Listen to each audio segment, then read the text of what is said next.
Good morning, everybody. Now, when I read a book, I like to share what I get from the book with you. That's something I like to do. And I've been reading this book called Sophie's World by Jostein Garder, for a very long time. In fact, for a few years now. I just haven't been able to get through it. So I read a little bit and I stop. I read a little bit and I stop.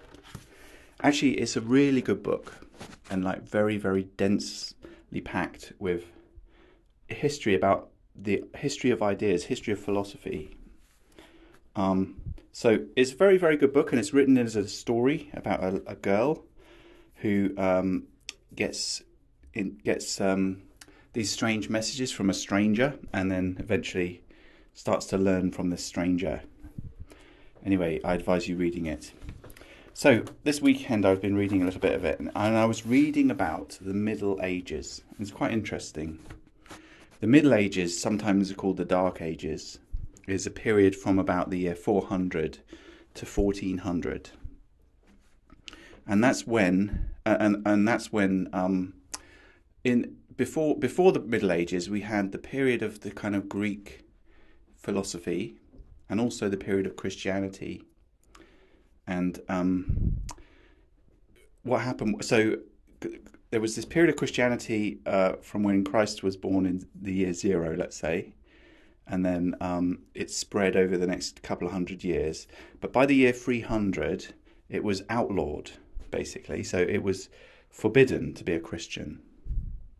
And then the Roman Empire at this time was collapsing, and it was being overrun by barbarians. And so one thing that happened is in the year 313, the Roman Empire decided to embrace Christianity. And by the year, I think, 380, it was the official religion of the Roman Empire, which then shortly thereafter collapsed and split into three. And actually, no, split into two, the East and the West. And then during this period that we sometimes call the Dark Ages or the Middle Ages, you had the Christian West with the Pope in Rome. You had the Christian East, which was the Orthodox Church running out of Constantinople, which is Istanbul. And then you also had the era of Islam in the North Africa and the Middle East. And these are three kind of independent, let's say, civilizations that then come together in the year 1400 in Italy, in the period that we call the Renaissance. And what I thought was really interesting is the fact that the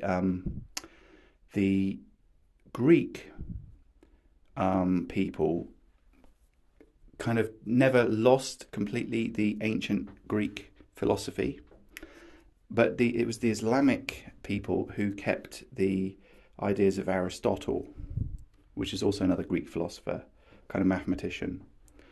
And it all came together. It would have been lost if it wasn't for Islam keeping that going.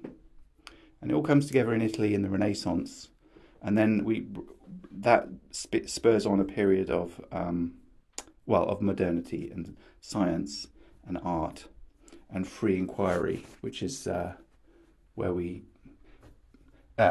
all of the modern everything has sprung out of. Anyway, I'm going on too long. But I thought it was very interesting, and I learned a lot from that book. But you have to read it really slowly because it's so densely packed.